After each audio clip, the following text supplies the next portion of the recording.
Warning: the following show contains adult language, adult content, and views expressed for the sake of comedy and free speech. All clips used are owned by different companies and we claim no ownership. Try this at home. It's fun.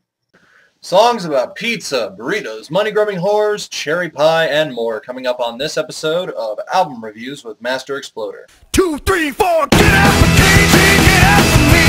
Get out for KG, get out for me. Get out for rap, get out for blues.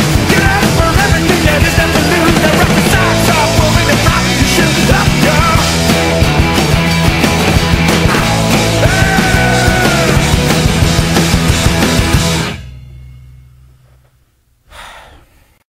After a 4-week hiatus, I am back. Welcome back to Album Reviews with Master Exploder. I am just the Master Exploder, and today we'll be taking a look at the debut EP of one of the most interesting bands in the Cleveland music scene, Cantankerous Dingos, Who the Fuck is Debbie?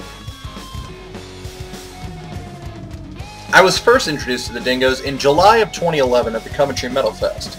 They have easily one of the craziest stage shows you will ever see from a local band.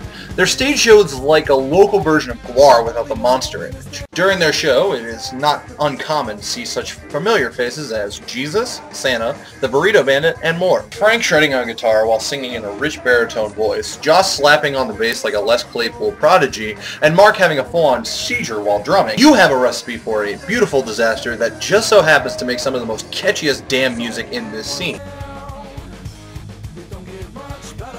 Who the fuck is Debbie? I don't know, but whoever she is, if she's responsible for this album, someone give that bitch a cookie.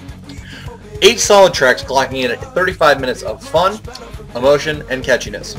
Not a metal album by any means, but there are some elements of metal inspiration throughout the album, which we will get into in a second. The album was recorded at Ghost Laboratory Studios with local Cleveland legend Christopher Marinin. It is definitely a testament to all the rich originality you can find in our music scene when you dig deep enough. Chris Marinin has done this many times with his bands Who Killed Marilyn, The Missing, and Horror Madonna. It seems like his label, Ghost Laboratories, is pretty much a prime hotspot for all the originality in Cleveland. And the Dingos are definitely a great addition to the roster. The odd thing with this release is that I think that all the tracks are fantastic, but some tracks work in better situations than others do. For example, the album starts off with Heavyweights. This track is a fun, catchy track, easy to dance to, but the lyrics are really serious when you listen to it. From there you go to Free Burrito Day, which is strictly a fun song about burritos. This is a complete 180 from the previous track, and it does this like 3 times all throughout the album, which is kind of interesting considering the album's only 8 tracks. It's not a problem at all, but you can really feel bipolar when listening to the album. Now, the metal influence that I was talking about can easily be found in like Land of Cherry Pie, Free Burrito Day, and Grease More Larges. These tracks have random-ass segments that kind of remind me of like heavy metal breakdowns. Frank's vocal style also sometimes sounds like a gruff metal singer's voice.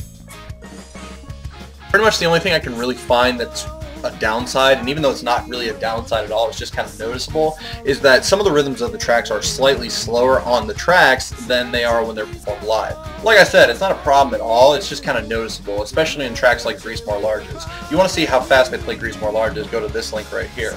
As you can tell, it's kind of more of a thrash song when they play it live. Like I said though, it's not a spoiler for the album. I'm not going to sit here and be like, well fuck this album, just because of that reason. It's just noticeable.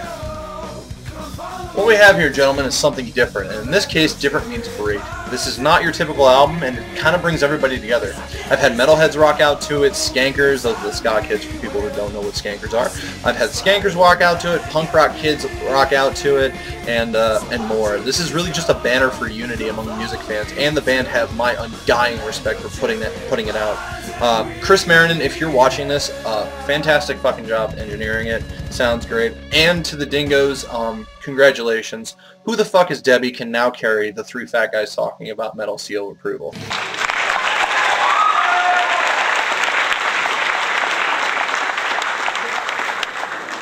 Since my voice is going out as I record this, next week you can look forward to a review of Maryland thrash band Spinebuster and their album Radical Expression of Violence and Tenacious D Rise of the Phoenix Deluxe Edition. For now, I'm just the Master Exploder saying keep it metal, and we will see you next time.